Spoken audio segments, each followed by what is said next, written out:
Déjà, bonjour à toutes et à tous. On est ravis d'être devant vous. Vous avez eu un premier cycle de conférences, une première conférence sur le sortir des fossiles dans l'immobilier, avec, vous l'avez entendu, un enjeu sur les flexibilités, avec une opportunité pour le secteur du bâtiment que de mettre en avant ces flexibilités, notamment pour le parc tertiaire. On anime donc cette deuxième conférence avec un bâtiment qui maîtrise sa puissance électrique. Et qui peut être une brique du futur énergétique. On va voir avec des acteurs de terrain, des acteurs du bâtiment, des acteurs aussi des métiers de l'énergie en table ronde, comment est-ce qu'on peut passer à l'échelle, comment est-ce qu'on peut généraliser ce type de flexibilité pour le parc tertiaire. Je vais inviter Yannick Jacquemart, qui est directeur des flexibilités pour le système électrique côté RTE, qui va vous présenter un petit peu les enjeux perçus par RTE. Je te laisse la main. Tu choisis, soit tu as la... Très bien. Bonjour à tous. C'est très troublant ce système.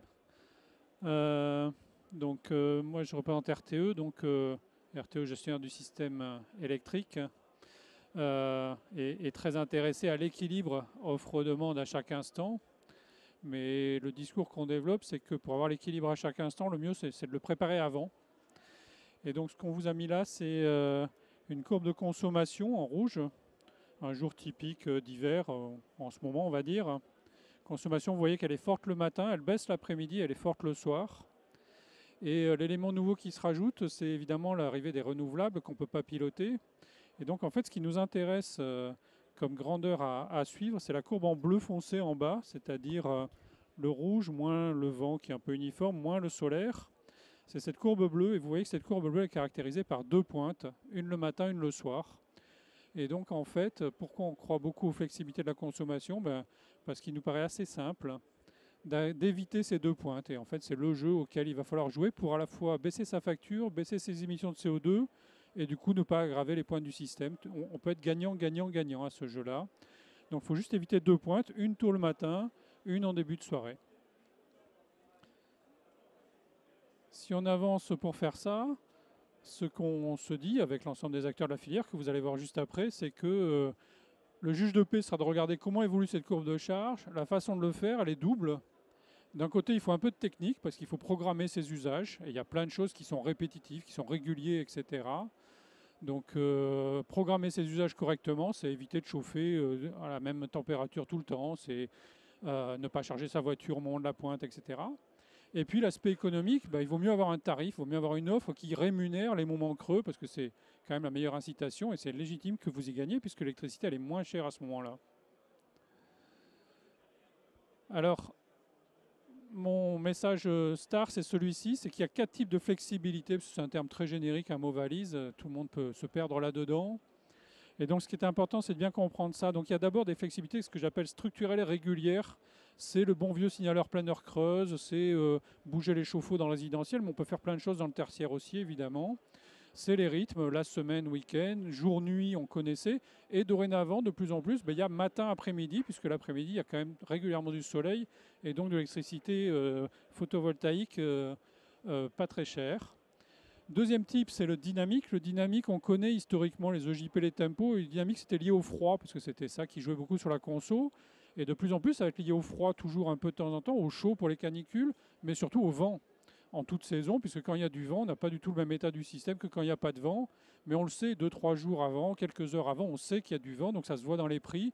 Et ça, il faut trouver les bons intermédiaires, fournisseurs, agrégateurs pour vous donner le signal. Donc tout ça, ça a lieu dans les marchés d'énergie. J'insiste là-dessus parce que je lis tous les jours RTE rémunère l'effacement, c'est RTE qui fait l'effacement, tout ça. On nous prête beaucoup de mérite et je vous en remercie, mais on ne fait pas tout.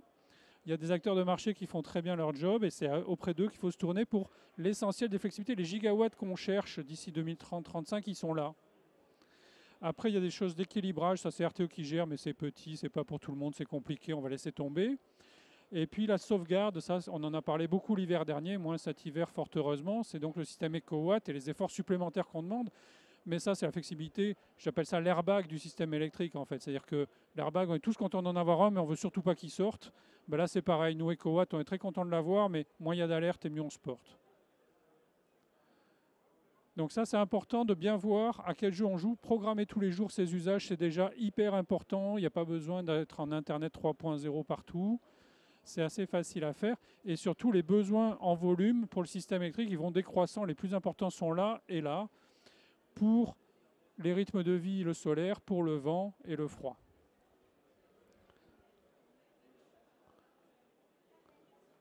Alors, in fine, je vais finir là-dessus. Pour arriver à faire la flexibilité, il y a beaucoup d'obstacles, et notamment le fait que dans le tertiaire, il y a beaucoup d'acteurs. Et finalement, la clé pour nous, c'est d'arriver à d'abord bien connaître ce qu'on peut faire dans le bâtiment. Donc ça passe, l'avantage c'est qu'avec des Crébax, tout ça, il y a toute une dynamique pour installer des GTB, pour avoir des plans de comptage, pour bien connaître ses usages. Donc ça concourt à savoir tout ce qu'on peut faire. Et il faut relier ça, et c'est pas si simple dans tous les environnements, avec les prix. Parce que si on a bien des offres variables qui rémunèrent les moments creux, eh bien à ce moment-là, on est tout de suite incité à utiliser au mieux le potentiel technique pour le valoriser. Et in fine, on a une consommation économe en CO2, économe en argent. Et c'est ça la flexibilité, c'est d'arriver à positionner sa consommation lorsque l'électricité est la plus disponible. Et on l'a fait il y a 40 ans, dans d'autres circonstances. C'est ce qu'on doit faire là dans les 3-4 prochaines années. RTE s'y emploie et en tout cas on va mettre en place ce qu'il faut pour mesurer les effets dans les années qui viennent, d'année en année. Voilà.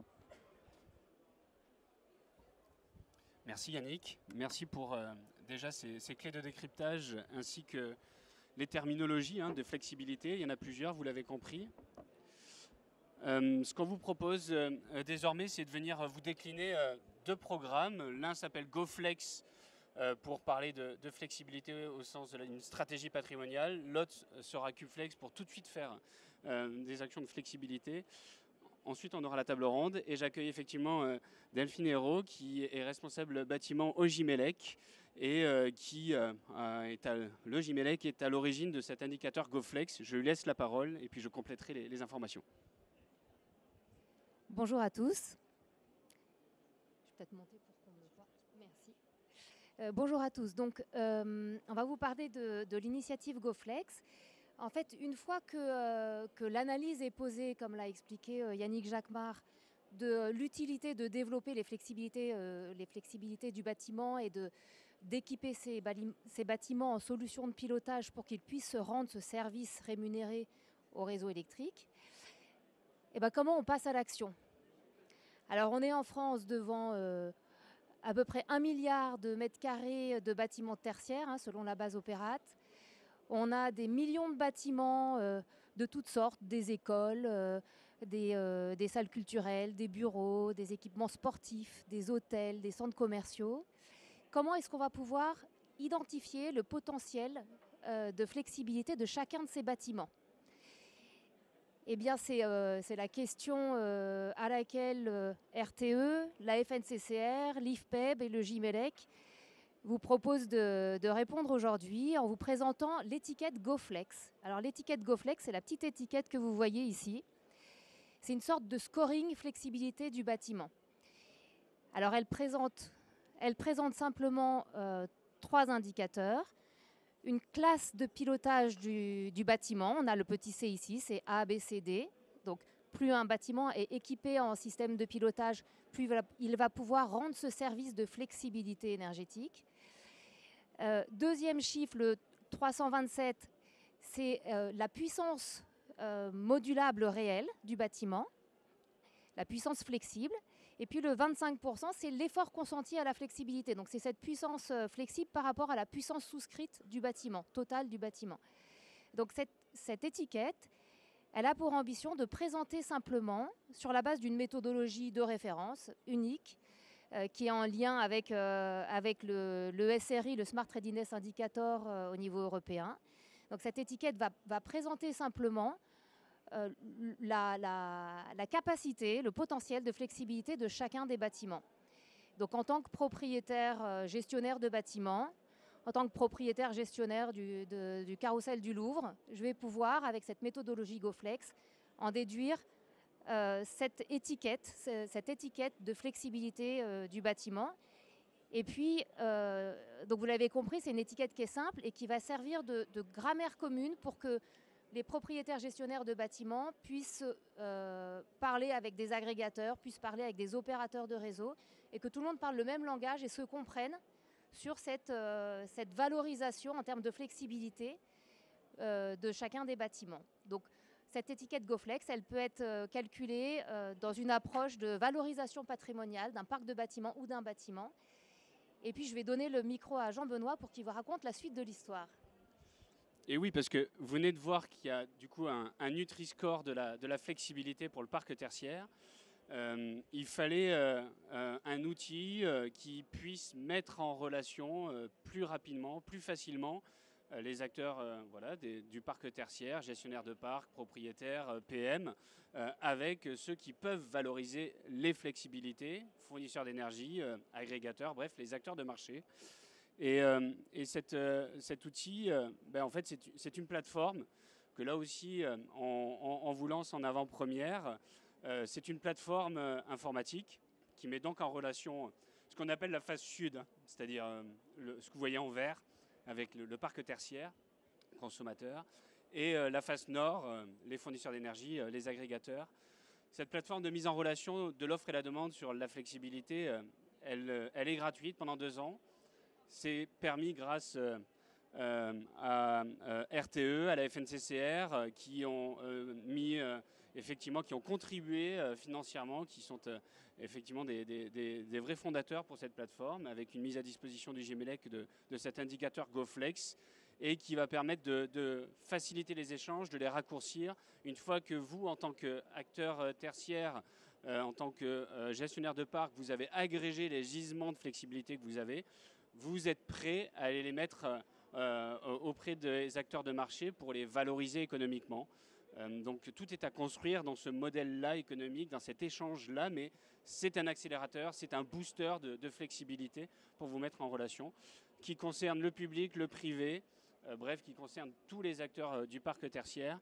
Et puis, on ne l'a pas mis là dans les logos, mais ça fait effectivement quelques années que GoFlex existe en tant qu'indicateur. Ça nous a été permis grâce à des partenaires de longue date qui ont testé cet indicateur-là également. Je pense notamment au CIDEV de Vendée, à Morbihan Énergie, bref, des collectivités, à la FNCCR qui, dans le cadre d'EFACTE, a aussi distillé ces flexibilités auprès des différentes collectivités et syndicats d'énergie. Et puis je pense aussi à Carrefour Property ou Orange qui nous ont aidés aussi au lancement à cet indicateur. Voilà un petit peu ce qu'on pouvait vous dire sur cette plateforme. Alors, je ne sais pas si ça va fonctionner, mais je vous invite à scanner le QR code pour que vous puissiez vous inscrire sur cette plateforme. Est-ce que ça fonctionne, Myriam? Est-ce que c'est assez gros? Allez-y, on se lance un petit défi en 30 secondes. Merci Madi. Allez, je vous laisse scanner quelques secondes de plus. Vous avez juste à rentrer le nom de votre structure et puis votre nom. Donc c'est très rapide, vous avez compris, pas de CB vu que c'est gratuit. Bref, ça permettra d'engranger un nombre d'utilisateurs. À date, on en a plus d'une quarantaine, mais c'est que le début de cette communication. On vous invite à en parler autour de vous et puis on animera un petit peu ce plan de communication pour la plateforme pour la suite sur 2024. Voilà, d'un côté, vous avez une stratégie plutôt patrimoniale pour vous projeter sur la flexibilité. J'invite Elisabeth Trofimov, qui est responsable de programme de CubeFlex, côté A4MT, pour vous montrer ce qui peut être fait tout de suite par l'action dans les gisements de flexibilité. Et les scores sont énormes. Merci Jean-Benoît. Vous m'entendez bien? Merci. Alors, vous vous demandez tous, oui, du coup, qu'est-ce que peut faire un bâtiment en termes de flexibilité électrique? Et c'est pour ça qu'on a lancé le concours CubeFlex avec RTE l'année dernière pour d'abord identifier les meilleures pratiques en termes d'usage et tester sur le terrain. Qu'est-ce qui marche pas? Est-ce que d'autres bâtiments pensent à autre chose en termes d'actions qui peuvent permettre la flexibilité électrique? Et du coup, identifier et mettre en œuvre des initiatives de terrain concrètes. Ensuite, de communiquer, de sensibiliser, de mobiliser tous les collaborateurs et de partager la flexibilité électrique.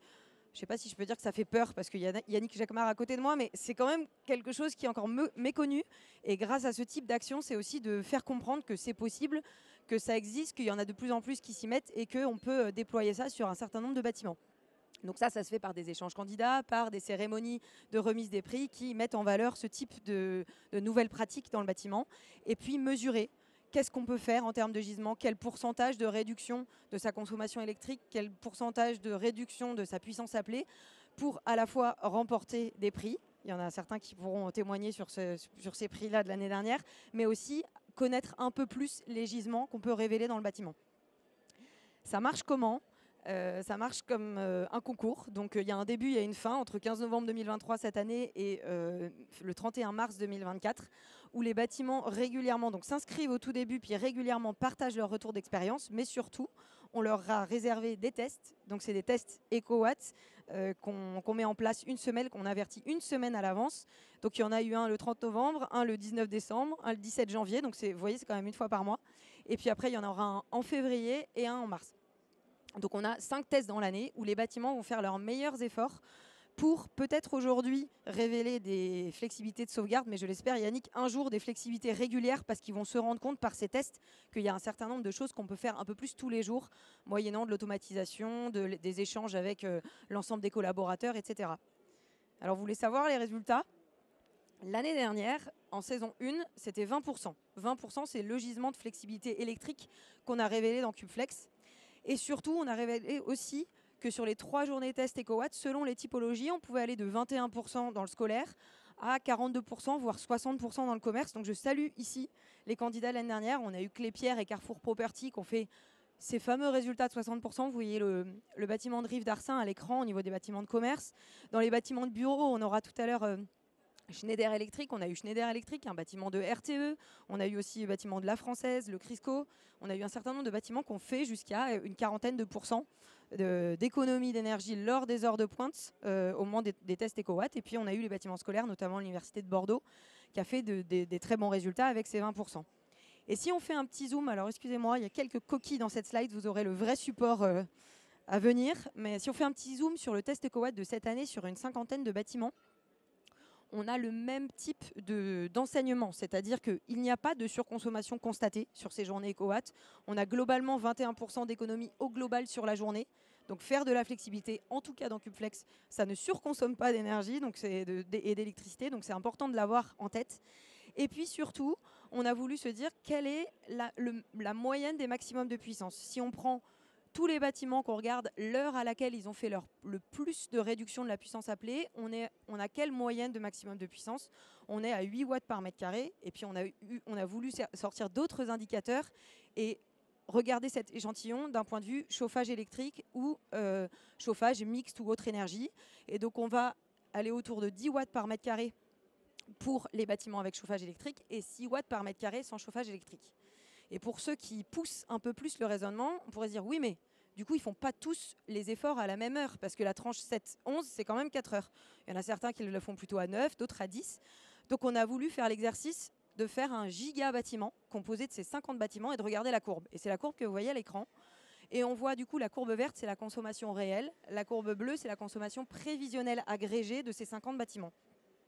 Et on voit clairement que du coup, avant 7 heures, on a cette petite surconsommation par rapport au prévisionnel qui correspond au préchauffage, à l'anticipation d'un démarrage d'un bâtiment, qu'on a ensuite une baisse maximum autour de 10 heures du matin. Donc c'est visiblement la plupart font l'effort, le plus gros effort autour de 10 heures du matin, qui est de 5 watts par mètre carré en cumulé, c'est-à-dire vision RTE.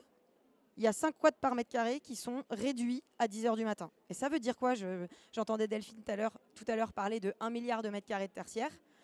On rappelle seulement 40-45% de bureaux et de commerce, donc il faut de la pédagogie auprès de l'ensemble des typologies de bâtiments. Mais vision RTE, ça veut dire un gisement de 4 à 6 gigawatts, soit entre 5 et 10% de la consommation, de la puissance lors des pointes. Et je pense que ça peut être intéressant dans une logique de stratégie de développement du parc nucléaire, par exemple. Est-ce qu'on a vraiment besoin d'avoir 4 à 6 gigawatts en plus si tous les bâtiments pouvaient faire cette flexibilité électrique? Mais du coup, il faut massifier. Et donc, comment on peut massifier? Ce qu'on vous propose, c'est d'avoir cette table ronde pour tenter de répondre à la question comment le bâtiment peut massifier, peut-il faire de la flexibilité électrique? Donc, j'invite Régis Martin, Energy Manager du Hive, Benjamin Bailly, Head of Markets and Innovation chez Voltalis, Régis Martin chez Schneider Electric, pardon, et puis Marguerite Beclerc, chef de projet innovation chez Octopus Énergie. Merci Elisabeth. Et puis on va un petit peu animer cette table ronde à deux, hein, donc reste pas loin. Il n'y a pas de place. Écoutez, on est ravis de vous accueillir déjà. Là, vous avez un bon exemple de ce que peuvent être des acteurs, on va dire, tertiaires, qui font des actions sur le terrain, et puis ceux qui pourraient les valoriser. Donc on est ravis de vous avoir autour de la table. Régis, je pense que la première question va être pour toi. Alors, j'accélère parce que ça, c'est une coquille de slide. Est-ce que tu peux nous en dire plus sur les premiers retours qu'il y a eu lors de la saison 1 de CubeFlex concernant ce beau bâtiment, le Hive? Alors oui, hein, le Hive, c'est le siège de Schneider Electric situé à Rueil-Malmaison, donc à l'ouest de Paris. En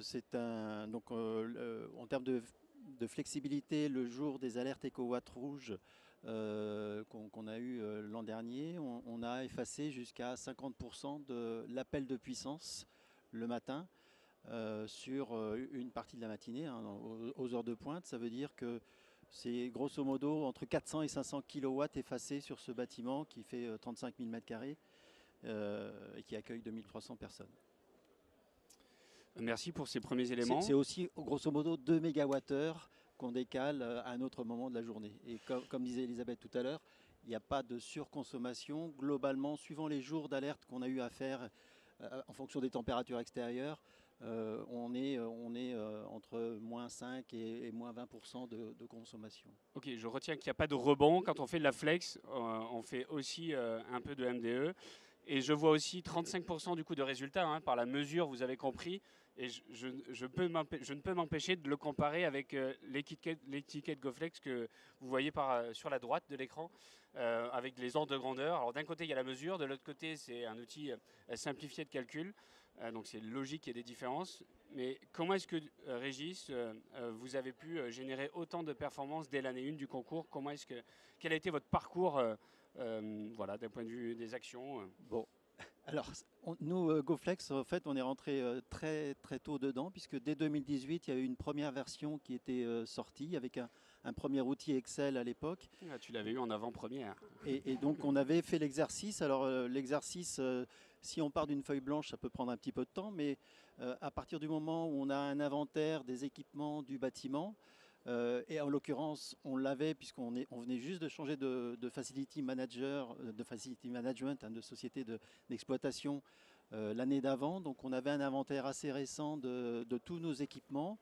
L'objectif étant effectivement de lister l'ensemble des équipements de production et de distribution, production de chaud et de froid, et puis après distribution de ça, et de regarder en face chaque gros type d'équipement, les capacités installées en termes de puissance installée, donc les puissances max installées.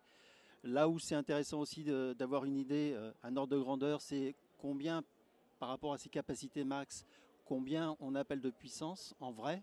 Donc là, la mesure est importante, hein, d'avoir un système de mesurage un peu par usage qui permet d'avoir une idée en fait sur la capacité max installée, jusqu'à combien on peut aller à un instant donné en fait. Et c'est ça qui nous a permis d'aller assez vite en fait dans la définition de notre cartographie GoFlex.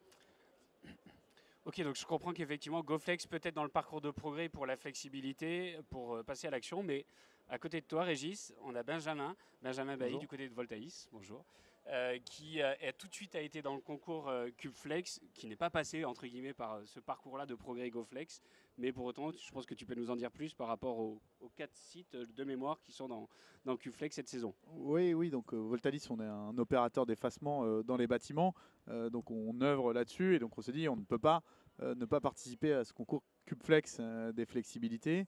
Et on a différents bureaux un peu partout en France, donc Bordeaux, Lyon, Paris et puis Lorient. Et l'idée était de se dire, ces bureaux finalement très différents du Hive, hein, ça ne fait pas 35 000 m², ça fait plutôt quelques centaines de mètres carrés, 1000 m². Et donc voir comment ils peuvent aussi participer au concours alors qu'on est sur des bâtiments donc beaucoup plus petits. Alors, là on voit une tour à la Défense, mais on n'y occupe qu'un seul étage. Et comment on peut essayer de gérer l'énergie et de bien piloter l'énergie au niveau de ce bâtiment, alors qu'on ne va pas avoir energy manager, d'operating manager qui vont nous aider à regarder précisément ces consommations. Donc ici on peut voir les résultats d'un jour éco-watt rouge. On est à près de 50% de réduction sur cette journée-là. Donc finalement à peu près les mêmes ordres de grandeur que ce que tu as cité juste avant pour Schneider, avec une organisation assez différente finalement. L'idée était de dire on va s'organiser en tant que société pour faire en sorte que l'ensemble de nos employés soit en télétravail ou en tout cas ne soit pas au bureau sur les heures éco-watt rouge de ces journées particulières. Et on voit que ça a eu un impact direct très très fort sur nos consommations qui permet d'avoir une 50% de réduction d'économie d'énergie. Et ça conforte ce qu'on pense, c'est qu'il y a un ensemble de bâtiments dans le tertiaire. On a près de 300 000 bâtiments aujourd'hui dans le tertiaire qui font moins de 5 000 m² et qui peuvent aussi œuvrer à la flexibilité, qui, agrégés parce qu'il y a des centaines de milliers de bâtiments, peuvent rapporter des centaines de mégawatts, voire des gigawatts de flexibilité. Après, il faut trouver les bonnes méthodes. Demander à tout le monde de télétravailler, c'est une possibilité qui ne peut pas être faite de manière répétée. Puisque c'est assez intrusif. Il faut discuter avec le locataire, enfin l'occupant du bâtiment. Et est-ce qu'on peut considérer que ça peut être répété tous les jours? Pas forcément. Donc on est plutôt ici dans des opérations spécifiques pour répondre à des signaux très importants type éco-watt rouge, mais pas pour répondre à la flexibilité du quotidien et à la sobriété du quotidien. Il y avait un enjeu de pilotage aussi. Je pense que le bâtiment du Hive est a priori un peu plus pilotable que exactement. votre Nous, on n'est pas pilotable. Et c'est vrai que ce qu'on dit souvent, c'est que pour pouvoir faire de l'effacement de la flexibilité, il y a toute la problématique de operation and automation, avoir des outils d'automatisation et des outils de visualisation qui ont un coût d'investissement, qui ne sont pas forcément faciles à porter quand on a quelques centaines de mètres carrés par rapport à évidemment plusieurs milliers de mètres carrés. Merci Benjamin. Du coup, on entend bien ici qu'il y a pour vous plutôt une flexibilité de sauvegarde. Est-ce que, Régis, dans votre cas, sur le bâtiment du Hive, vous avez réussi à dissocier un peu les exemples d'actions de flexibilité régulière, dynamique et de sauvegarde, comme le présentait Yannick tout à l'heure? Oui, alors on a effectivement deux plans. Alors, ce qu'on appelle flexibilité régulière, dans les termes que j'ai entendus tout à l'heure, nous, on a défini en fait ce qu'on appelle un plan de sobriété, c'est-à-dire consommer moins tous les jours, en essayant aussi de concerner les heures de pointe. Donc ça, c'était le plan de sobriété qu'on a mis en place au niveau national pour tous les bâtiments Schneider, dont le Hive. Et ça a consisté à regarder ce qu'on pouvait faire tous les jours en termes de sobriété. Qui dit sobriété, en l'occurrence, dit abandon de certains conforts. C'est là où on a passé les températures ambiantes une fois pour toutes de 21 à 19 dans les espaces de travail, qu'on a coupé l'eau chaude dans les sanitaires, qu'on a fait au niveau d'éclairage quelques actions supplémentaires, mais vraiment le gros de l'action et ce qui a été le plus performant, ça a été vraiment le passage de 21 à 19. Et croyez-moi que travailler à 19 degrés, c'est pas tous les jours confortable, donc on a effectivement dû communiquer énormément là-dessus pour embarquer tout le monde. Il faut que ça devienne pérenne, c'est-à-dire qu'on connaît beaucoup de bâtiments qui ont fait cette action à la demande l'an dernier de ce fameux plan de sobriété national, qui sont revenus au bout de 6 mois à 21 degrés parce qu'il y avait trop de mécontentement. Donc nous, on a la chance d'avoir pu conserver cette mesure pour le deuxième hiver consécutif. C'est vrai qu'autant il y avait une crise énergétique en 2022-2023, et là tout le monde était sensible, autant la période qu'on est en train de vivre, on entend beaucoup moins les messages d'alerte sur la sensibilité du réseau, et du coup c'est un petit peu plus difficile à faire admettre, mais on a une population qui est plutôt compréhensive là-dessus vu les valeurs défendues par le groupe. Merci. En termes de, je ne sais pas si on parle en termes d'action, donc il y a le 21 à 19. Il y avait ensuite la flexibilité à l'autre bout, c'est la flexibilité de sauvegarde. Donc là, la flexibilité de sauvegarde, comme je disais tout à l'heure, une fois qu'on a identifié les gisements de flexibilité qui vont être dépendantes, enfin qui vont être vraiment différentes d'un bâtiment à l'autre, dans le sens où le pilotage du bâtiment va être différent suivant son ancienneté, suivant ce qu'on a pu mettre en place. Et donc, il faut faire avec ce qu'on a en fait, hein. Donc, une fois qu'on a fait notre listing d'équipements, il faut identifier les gros postes et ce qui est pilotable facilement en fait. Nous, on a difficilement la possibilité de moduler dynamiquement la température dans chaque espace. Donc on a choisi la flexibilité dans un bâtiment tertiaire, c'est principalement le chauffage, la ventilation. Donc on a choisi de jouer avec l'inertie du bâtiment, d'anticiper le chauffage, puisqu'on est prévenu à l'avance, d'anticiper le chauffage la nuit d'avant, de couper à 7 heures et après de regarder le confort, comment il évolue, pour redémarrer petit à petit, pour éviter un pic de redémarrage. Donc ça, c'est la partie confort vu des résidents. Et puis l'autre source qui est maintenant très, très importante de flexibilité, c'est les infrastructures de recharge des véhicules électriques. C'est un usage qui n'existait pas il y a 2 ans de là, qui aujourd'hui pèse lourd en fait, hein, puisque c'est l'appel de puissance le plus important le matin, qui peut monter à 20% de l'appel de puissance tous les matins. On a souvent plus de 40 voitures en parallèle maintenant branchées, hein, quand il y en avait une dizaine, une quinzaine il y a 2 ans, même pas.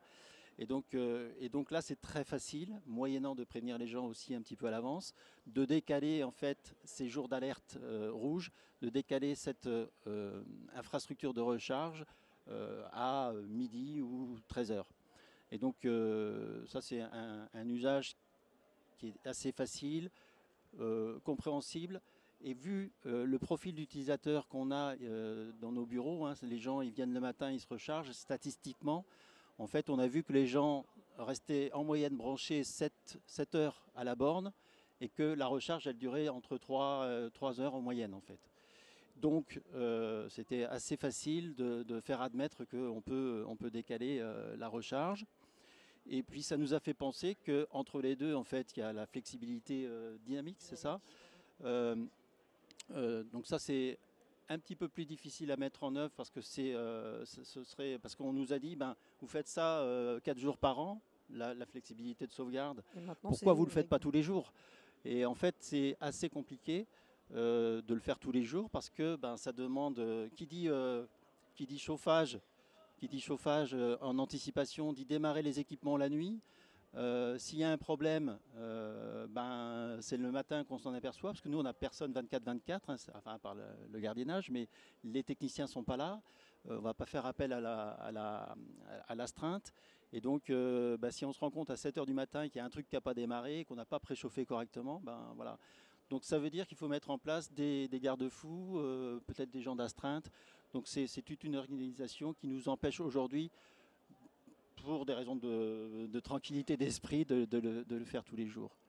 Par contre, au niveau de l'infrastructure de recharge des véhicules électriques, on s'est dit que finalement, le matin, entre 8h, entre même 7h et midi, on pouvait très bien donner que la moitié de la puissance disponible pour l'usage borne de recharge au lieu de 100%, ce qui nous fait faire en fait tous les matins un appel de puissance un peu moins important et le décaler, puisqu'à midi on passe à 100%.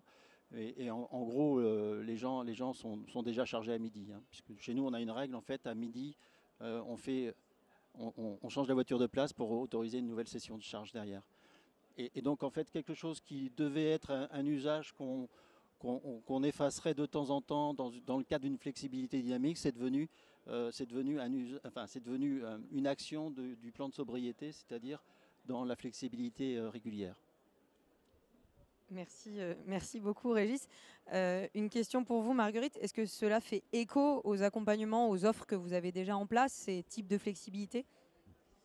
Oui, tout à fait. Du coup, nous, en tant que fournisseurs d'énergie, notre rôle, justement, ça va être d'accompagner ces bâtiments à pouvoir faire de la flexibilité selon justement des bons signaux, c'est-à-dire quand est-ce qu'il faut faire de la flexibilité, et aussi pouvoir refléter ça dans les prix, avec comme but in fine de faire baisser les factures de tout le monde.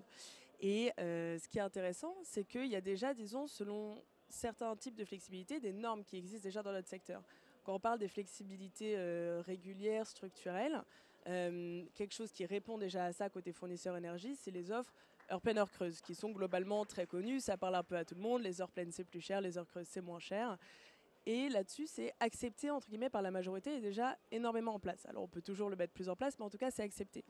Mais par contre, pour les autres types de flexibilité qui sont dynamiques et qui sont de sauvegarde, il n'y a pas encore cette sorte de normes, de choses un peu plus faciles à expliquer pour tout le monde et surtout acceptées par tout le monde qui est mise en place. Et c'est des choses justement sur lesquelles on travaille activement et sur lesquelles il faut innover un peu main dans la main avec tous les acteurs du secteur. Puis il faut du coup créer le dialogue entre le monde de l'énergie et le monde du bâtiment, alors qu'il y a déjà un dialogue à faire à l'intérieur du bâtiment, que ce soit côté Voltalis ou Schneider Electric. Peut-être que vous pouvez un peu nous expliquer comment vous êtes organisé avec les parties prenantes pour mettre en place la flexibilité électrique, sans parler de valorisation financière, mais déjà en interne, comment on s'organise pour réussir et faire ce type de résultat? Moi, c'est très simple. Alors, je commence. Nous, on avait 4 bâtiments. Comme j'ai dit, quelques centaines de mètres carrés. Donc, en termes de nombre d'employés, ce n'était pas énorme. Donc, on a nommé un pilote pour chacun des bâtiments pour participer au concours, en mettant certains enjeux de dire, bah voilà, le bâtiment qui sera le premier parmi les 4 aura le pilote et les collaborateurs auront une récompense pour avoir participé au concours et être leader de ce concours. Et après, on a communiqué certaines bonnes pratiques, mais comme je l'ai dit, la plus pertinente étant de ne pas venir au bureau les jours de signal éco-watt rouge, les jours de sauvegarde. Donc vous avez fait un concours dans le concours en fait. Exactement. Et vous, Régis? Alors nous, de notre côté, la première chose, c'est d'informer les gens qu'il va y avoir quelque chose qui va se passer. Donc la communication via les réseaux sociaux internes permet d'annoncer. Ce qu'on fait aussi, c'est qu'il ne suffit pas de dire attention, on va couper le chauffage, on va couper les bandes de recharge. Il faut aussi donner les résultats, c'est-à-dire qu'une fois qu'on avait fait 1, 2 ou 3 journées déjà d'alerte test éco-watt rouge, on donne les résultats de ce qu'on obtient. Si on a eu un classement intermédiaire, on dit où on en est dans les classements, histoire d'embarquer un petit peu tout le monde. Oui, je suis très d'accord. Chez nous, ils nous chassent en permanence pour avoir les résultats. Donc c'est un message à Elisabeth pour avoir les résultats encore plus vite pour les prochaines journées. Voilà, et ça fait aussi l'objet de communication auprès du CSE assez tôt en fait dans le concours, puisque voilà, on prévient qu'on fait le concours, on a prévenu qu'on allait s'engager pour une 2e saison. Et donc ça, c'est la partie utilisateur du bâtiment. Les utilisateurs de bornes de recharge, eux, ont une petite communication spécifique, puisqu'on les connaît, ceux qui sont inscrits au service des bornes de recharge. Donc on leur envoie un mail à chacun d'entre eux pour les prévenir qu'il va y avoir un décalage et qu'ils ne soient pas surpris, soit qu'ils prennent leur disposition s'ils ont un vrai besoin de recharge ce jour-là. Comme ils sont prévenus 2, 3, 4 jours à l'avance, ils peuvent prendre leur disposition. Donc ça, c'est la partie utilisateur du bâtiment. Et puis après, il y a toutes les parties prenantes, j'allais dire, dans l'exploitation du bâtiment, que sont le facility manager technique, c'est management technique, c'est-à-dire les gens en charge de l'exploitation et de la maintenance. On les embarque, on les prévient, et on les embarque dans le fait qu'on a un scénario dans la GTB, dans la gestion technique du bâtiment, qui dit ce qui va se passer quand on passe en éco-watt rouge, c'est un bouton à cliquer. Il y a aussi la restauration. Chez nous, on a un prestataire pour la restauration. Donc lui aussi, il est dans les petits papiers. À chaque fois qu'il y a une alerte, on le prévient en lui disant est-ce que tu as prévu de faire des pizzas? Est-ce que si c'est le cas, essaye de décaler la pizza au lendemain. Voilà, il y a la moitié des vitrines réfrigérées qui sont coupées. Il y a tout un tas de petites actions qui font aussi participer le restaurant, la restauration. Il y a des choses beaucoup plus symboliques. On essaye d'éteindre la moitié de la salle de restauration pour bien montrer qu'on est dans une phase d'éco-watt rouge. On a aussi tout un processus d'affichage dans l'ensemble du bâtiment, dans les zones où il y a du passage. Donc ça, c'est la partie prestataire. Et puis il y a aussi la sécurité, tout le facility management en termes de service qui est aussi dans la boucle. Je crois que j'ai oublié personne.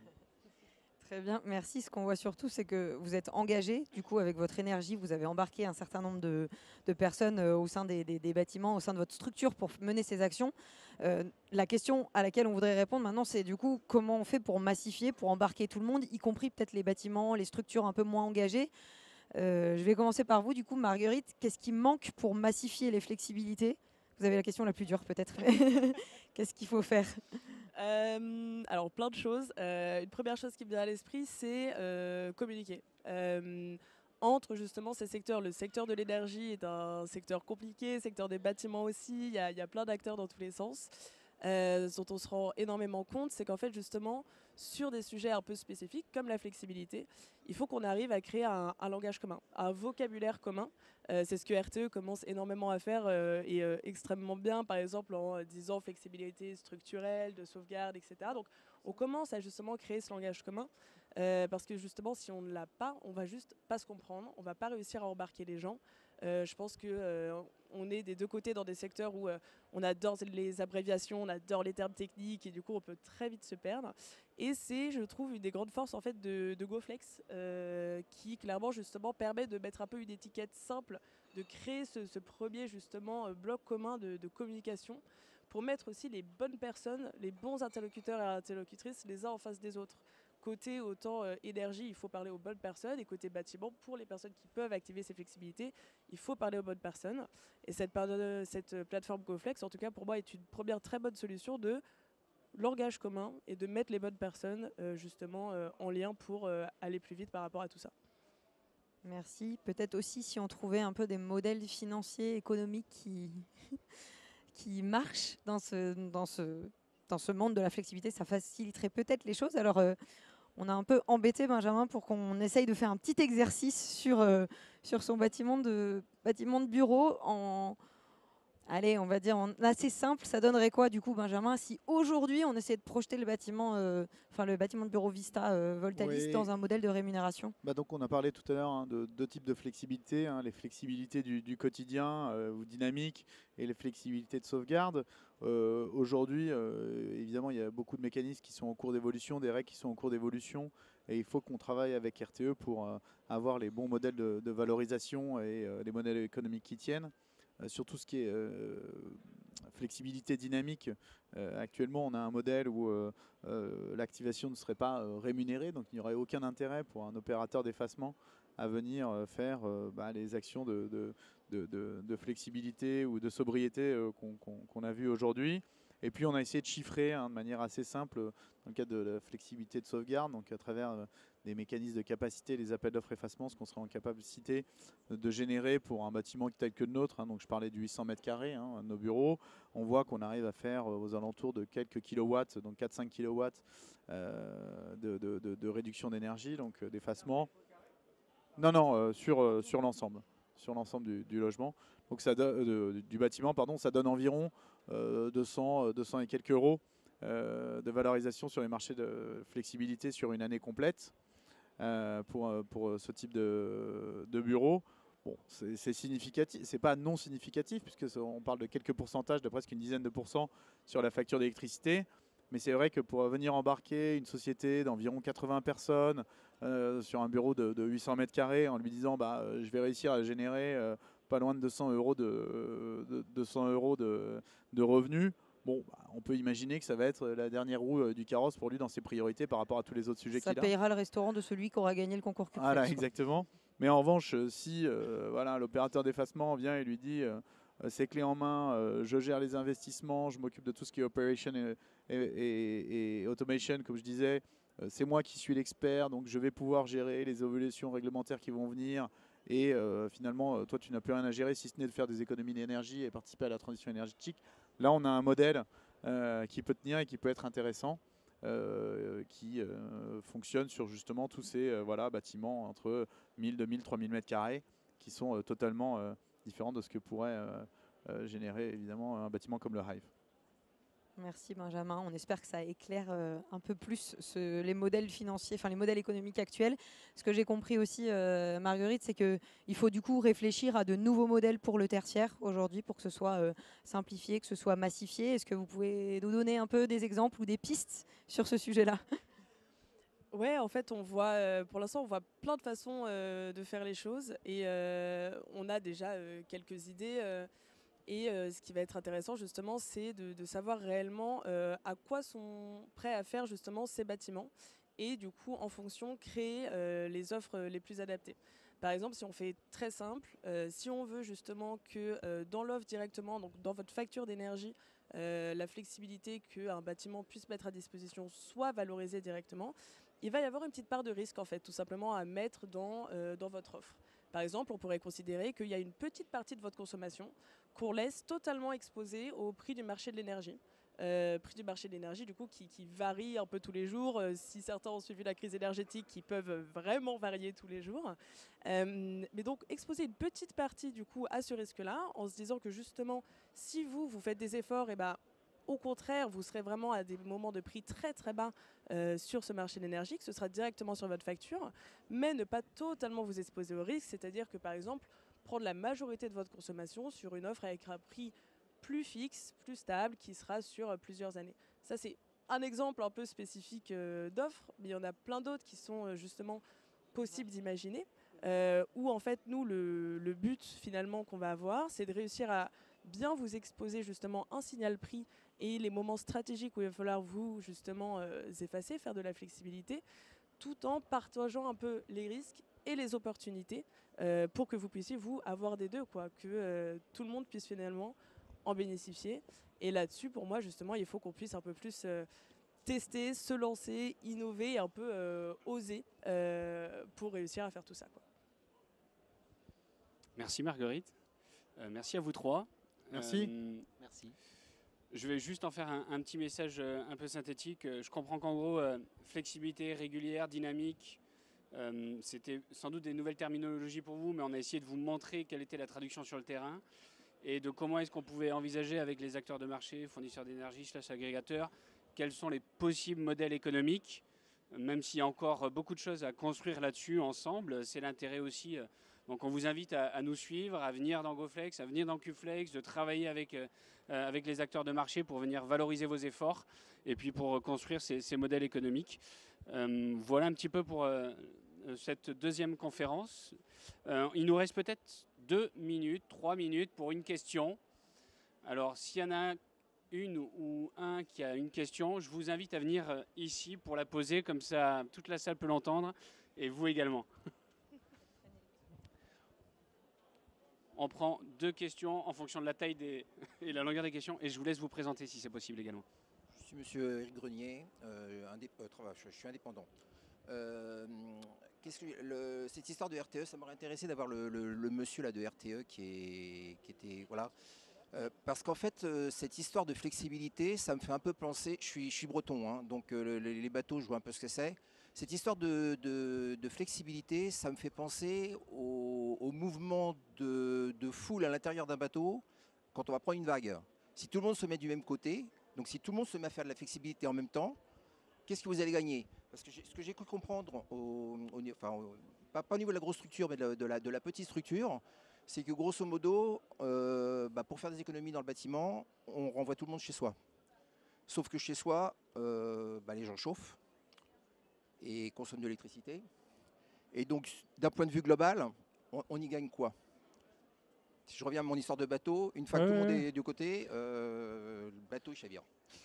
Non, mais ça c'est assez simple en fait. Ce qu'on y gagne, j'essaie d'expliquer rapidement ce matin, mais dans le système électrique, c'est vraiment marqué. C'est comme une autoroute avec des bouchons de temps en temps et puis pas utilisé d'habitude. Donc de lisser la consommation, c'est comme lisser le trafic sur l'autoroute.